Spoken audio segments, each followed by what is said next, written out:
सभी भक्तों को जय बाबा की। एक बार फिर मैं आप सभी भक्तों के समक्ष उपस्थित हुआ हूँ भक्ति सागर पंचद्वार बराड़ा धाम चैनल के माध्यम से। लाखों भक्तों के सवाल होते हैं कि शिव से ऊपर भी कोई शक्ति है या सिर्फ शिव ही इस सृष्टि के, इस दुनिया के मालिक हैं। आज मैं वही आपको बताना चाहता हूँ कि शिव कौन है और शक्ति कौन है। देखो, बहुत से लोगों का मानना है कि शिव से ऊपर भी कोई है। ये सत्य है, शिव से ऊपर शक्ति है। शक्ति ऐसी शक्ति है जो कि एक बिंदु स्वरूप है और निराकार है, जिसका कोई स्वरूप नहीं है, उसका उस शक्ति का कोई स्वरूप नहीं है। उसी शक्ति ने शिव को प्रकट किया और उसी शक्ति ने माँ दुर्गा को, अष्टभुजी भवानी के नाम से हम जिसको जानते हैं, माँ दुर्गा को प्रकट किया। और आज आपको मैं ये भी बताऊंगा कि क्या शिव और शिव शंकर महादेव अलग हैं या एक हैं, और ये भी बताऊंगा कि माता पार्वती कौन है, जिनको हम सती कहते हैं, वो कौन है। देखो, आप लोगों को पता होगा कि जब शिव अपने स्वरूप में माता गौरा को दिखे थे तो माता गौरा डर गई थी। क्यों वो डर गई थी? वो उनका असली स्वरूप था, शिव का स्वरूप। शिव का स्वरूप बहुत ही विकराल स्वरूप है और इसमें इतने भयानक दिखते हैं वो कि कोई भी व्यक्ति डर सकता है। फिर उसके बाद उन्होंने अपना स्वरूप प्रकट किया, जिसको हम शिव शंकर के नाम से जानते हैं, महादेव के नाम से जानते हैं, जिसको हम कहते हैं कि देवों के देव महादेव। तो शिव अलग हैं और देवों के देव महादेव अलग हैं शिव की शक्ति, उन्हीं की शक्तियों से, उन्हीं के स्वरूप से प्रकट हुए हैं। लेकिन ये एक सुशील और सुंदर स्वरूप प्रकट हुआ है, जिस स्वरूप को हम देखकर डरे ना और भक्ति भाव से उनको प्रसन्न करके मन इच्छा वरदान प्राप्त कर सके। ये है शिव शंकर का स्वरूप, जिसको हम देवों के देव महादेव भी कहते हैं। जो पार्वती जी हैं वो कौन है, मैं ये भी आज आपको बताता हूँ। जिस प्रकार शक्ति ने शिव को प्रकट किया, उसी प्रकार शक्ति ने अपना एक अन्य स्वरूप तैयार किया, माता दुर्गा, जिसको हम अष्टभुजी भवानी के नाम से जानते हैं, जिसकी हम 9 स्वरूपों की पूजा करते हैं नवरात्रि में, जिसके माँ दुर्गा के 9 स्वरूप, अलग अलग स्वरूप तैयार हुए हैं 9 प्रकार के, और उसी 9 स्वरूपों में से अनेकों प्रकार के शक्तिपीठ तैयार हुए, अन्य प्रकार की वहाँ शक्तियाँ जो है कि विराजमान है आज, जो कि माता के अलग अलग स्वरूप में तैयार है।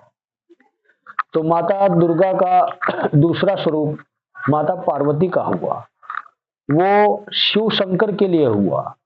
क्योंकि सृष्टि में आपको पता है कि सिर्फ नर और मादा, यही 2 प्रजातियां पाई जाती है। चाहे वो किसी भी प्रकार के जीव जंतु हो, नर और मादा के बिना सृष्टि चल नहीं सकती। इसलिए माता दुर्गा ने पार्वती जी को अपने स्वरूप में प्रकट किया, जो कि एक इंसान स्वरूप में प्रकट हुई थी वो, और इस इंसान स्वरूप को अपनी शक्तियों से सुसज्जित करने के लिए उन्होंने घोर तप भी किया, तपस्या भक्ति भी की। फिर इसके बाद शिव के साथ, यानी कि शिव के स्वरूप शिव शंकर जिसको बोलते हैं, महादेव जिसको बोलते हैं, उस स्वरूप के साथ पार्वती जी का विवाह हुआ और इसके बाद उनका परिवार आगे बढ़ा। जब तक उनका परिवार नहीं आगे बढ़ता, तब तक यह सृष्टि में आगे कोई परिवार जा नहीं सकता था, किसी भी जीव जंतु की प्राणी में।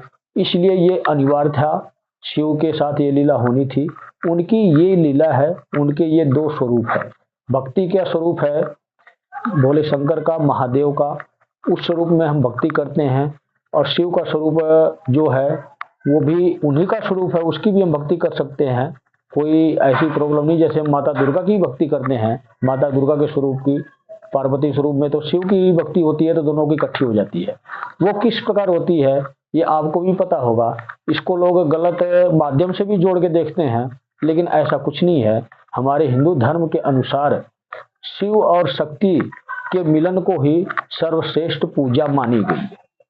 कहने का मतलब ये है कि शिव परिवार जब तक हम नहीं पूजेंगे तब तक हमारी शिव की पूजा स्वीकार नहीं होती है। इसीलिए शिव और शक्ति ने मिलकर शिवलिंग का एक आकार दिया है, जिसके पूजने मात्र से हम शिव और शक्ति दोनों की पूजा कर लेते हैं, जिसमें गणेश, कार्तिकेय, शिव पूर्ण परिवार, संपूर्ण परिवार की पूजा हो जाती है।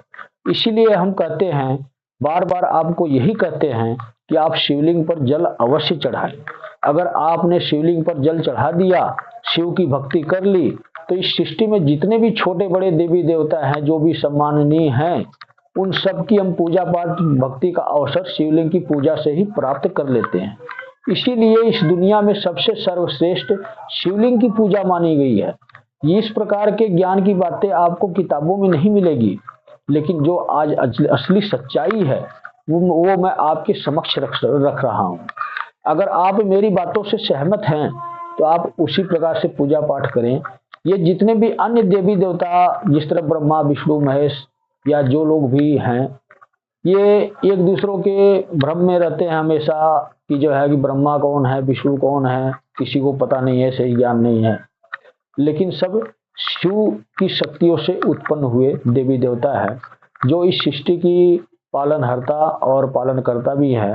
जो भी सृष्टि के नियम है उस प्रकार से सभी देवी देवता अपने अपने पद पर विराजमान हैं और इस सृष्टि को और आनंद पूर्वक चलाने की कोशिश कर रहे हैं। जो भी बाधाएं उत्पन्न होती है वो स्वयं शिव उसी हिसाब से वहां से स्वयं देख रेख करते हैं और उसी प्रकार अवतार होता है देवी देवताओं का, और उस युग का समाप्त होता है और नव युग का आरंभ होता है। हमारे जीवन शैली में किसी भी प्रकार की समस्याएं आती हैं, उसीलिए अलग अलग प्रकार के देवी देवता अलग अलग शक्तियों से सुसज्जित है कि हमें हमारे जीवन में जिस प्रकार की समस्याएं हैं आए, हम उसी प्रकार की उस देवी देवता की भक्ति करके उस समस्या से हम बाहर निकल सकते हैं। सिर्फ यही शिव और शक्ति का संक्षिप्त परिचय है।